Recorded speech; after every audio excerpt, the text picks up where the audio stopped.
আজ বানাচ্ছি একদম ঘরোয়া স্টাইলে সুস্বাদু ডিমের আলুর কোরমা। নরম আলু, সেদ্ধ ডিম আর দারুণ কোরমার গ্রেভি একবার বানালে বারবার খেতে ইচ্ছে করবে। চলুন রেসিপিটা শুরু করি। দুটো আন্ডা সেদ্ধ করতে বসিয়ে দিলাম। 3টে আলু নিয়ে খোসা ছাড়িয়ে নিচ্ছি। আলুটা ডুমো ডুমো করে কেটে নেব। পেঁয়াজটা বেরেস্তার মতো করে কেটে নেব। কেটে রাখা আলুটাকে নুন হলুদ দিয়ে ভাপিয়ে নেব। একটা ফ্রাই প্যান বসিয়ে দিলাম, অল্প একটু তেল দিয়ে দিলাম। তেল গরম হয়ে এলো, পেঁয়াজটা দিয়ে দেবো। ভালো করে নেড়ে নেব।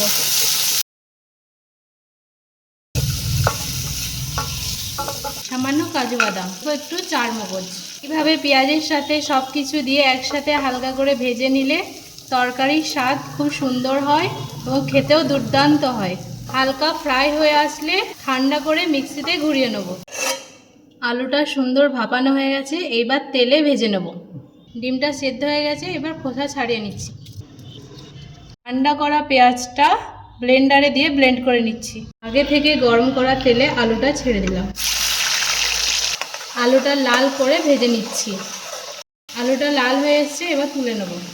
তেলে সামান্য নুন দিয়ে ডিমটা হালকা করে ভেজে নেব।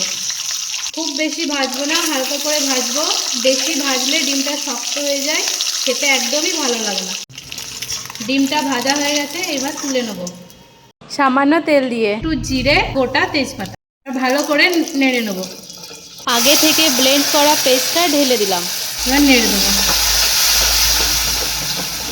হাফ চামচ গোলমরিচের পাউডার, হাফ চামচ লঙ্কার গুঁড়ো।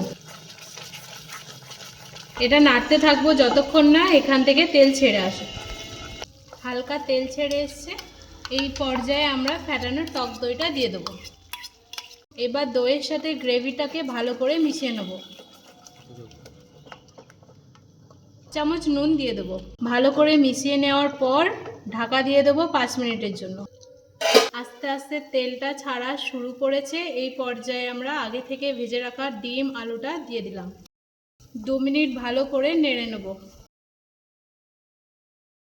গ্রেভি থেকে সুন্দরভাবে তেল ছেড়ে দিয়েছে, এই পর্যায়ে আমরা দিয়ে দেবো পরিমাণ মতো জল। ঢাকনাটা খুলে একবার নেড়ে দেবো যাতে তলায় লেগে না যায়।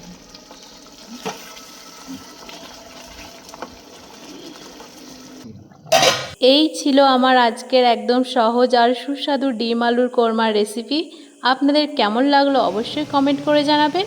ভিডিওগুলো ভালো লাগলে একটি লাইক দিন, বন্ধু ও পরিবারের সঙ্গে শেয়ার করুন।